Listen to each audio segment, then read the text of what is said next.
Hello বন্ধুরা, তোমরা সবাই কেমন আছো?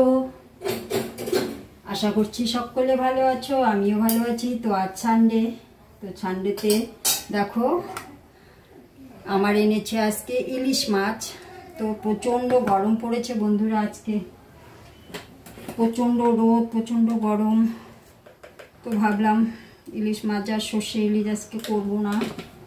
আজকে আমি বেগুন আর আলু দিয়ে পাতলা করে ঝোল করব। এই পাতলা ঝোল করে আজকে সেই ঝোল দিয়েই খাবো, কারণ এত গরম পড়েছে, সর্ষে টর্ষে খাবো না, আর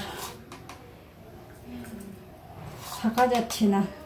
সে সকালবেলা ঘুম থেকে উঠেই দেখছি রোদ, গরম, তার মধ্যে কারেন্ট চলে গেছে। কারেন্ট চলে গেছে বলতে কাজ চলছে। তো সামনে পুজোর জন্য প্রত্যেকবারই এরকম হয়, আমাদের কাজ হয়, গাছপালা কাটে, তো কারেন্ট বন্ধ করে দেয়। সেই সকাল 6টার থেকে এখন 10টা বাজে, 10টা পর্যন্ত নাকি বন্ধ থাকবে, এটাই অ্যানাউন্স করছে। তো এখন জানি না কখন দেবে। প্রচণ্ড গরম, থাকতে পারছি না, হাঁপায় যাচ্ছি কাজ করতে করতে। তার মধ্যে রোদ পড়ছে জন্য একটু অনেক দিন বৃষ্টি, তো ভাবলাম একটু ঘরের তোষকগুলো, আজকে তো সানডে, আজকে ও বাড়িতে আছে, তো যাই হোক ও আছে যেহেতু, তো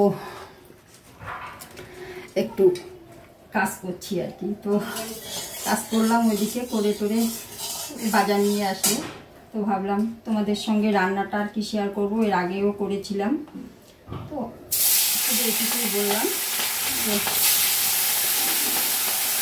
আজকে সানডেতে, তো সানডেতে কার বাড়িতে আজকে কী হচ্ছে বন্ধুরা। আমাদের মেয়ে না আসা পর্যন্ত মাটন হবে না, মাটন চিকেন কিছুই হবে না। মেয়ে আসবে তারপর, আর যখন কেউ আসে তখন আর কি বাড়িতে, এই সানডে হোক আর মানডেই হোক, যেদিনেই হোক, তখন হয়তো মাটন চিকেন হয়। কারণ আমি যেহেতু খাই না, এই জন্য আমাদেরই ইলিশ মাছটাই বেশি হয়। তো আমি আজকে করবো ইলিশের পাতলা ঝোল বেগুন আর আলু দিয়ে। তো তোমরা রেসিপিটা আর কি দেখবে, মাছটাই ভাবছি, মাছটাই দেখো। তো বলো, তোমরা কমেন্ট করে বলো কার বাড়িতে আজকে কী হচ্ছে। তো আমার হচ্ছে আজকে ইলিশ মাছের পাতলা ঝোল করবো, আর করবো মাছের যে বন্ধুরা, তোমরা ইলিশ মাছের পেটা ভাজা কেটে খাও, আমার কিন্তু দারুণ লাগে। আমি ওটা বেগুন আর ভাত দিয়ে করি, খুব টেস্টি লাগে আমার কাছে। তো আমি আজকে এটাই করবো। তো চলো, আমার ভিডিওটা আজকে এইটুকুই। তো চলো, টাটা সবাইকে, সবাই ভালো থেকো, সুস্থ থেকো, হ্যাপি সানডে।